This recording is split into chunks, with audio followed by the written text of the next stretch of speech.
వాటు movie directed by Ayan Mukerji, starring Hrithik Roshan, NTR and Kiara Advani. చూస్తున్నంతసేపు ఒకటే అనిపించింది, స్టోరీ ఎక్కడా అని. ఇప్పుడు మూవీ ప్లాట్ చూస్తే కబీర్ ఒక ఏజెంట్ ఒక సిచ్యువేషన్ లో తన ఓన్ మెంబర్ ని చంపేస్తాడు.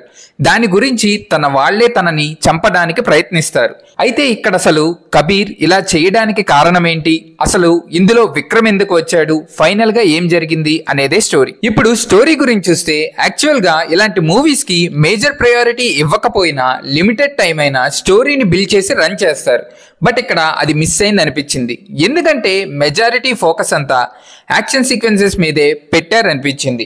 ఈ మూవీ యాక్షన్ మూవీ, దేనికి చేస్తున్నామో ఆ ఎమోషన్ అనేది కొంచెం బిల్డ్ చేసి ఉంటే బాగుంటుంది అనిపించింది.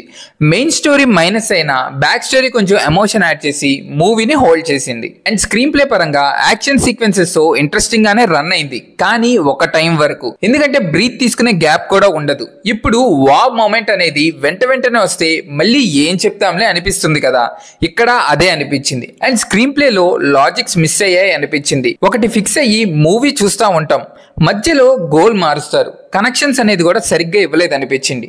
అండ్ పెర్ఫార్మెన్సెస్ పరంగా హృతిక్ అండ్ ఎన్టీఆర్ గారు ఇద్దరి మధ్య ఒక పోటీ ఉన్నట్టు చేశారు.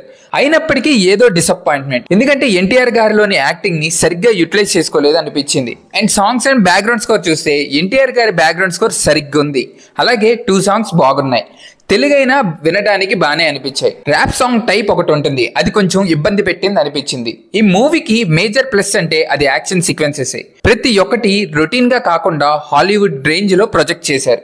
ఈ మూవీని కాపాడింది కూడా అదే అని చెప్పొచ్చు. అండ్ స్టార్టింగ్ లో ఇంప్రెస్ చేసింది ఎలక్ట్రానిక్ గ్యాడ్జెట్స్ లిమిటెడ్ గా పెట్టారు, అలా ఇంకొన్ని యాడ్ చేసి ఉంటే బాగుండేది. ఫైనల్ గా ఒక మాటలో చెప్పాలంటే కంప్లీట్ యాక్షన్ తో నింపేశారు, స్టోరీని కూడా యాడ్ చేసి ఉంటే బాగుండేది. ఇది మూవీ గురించి. మీకు ఈ వీడియో నచ్చినట్టయితే please like, share and subscribe. Thank you.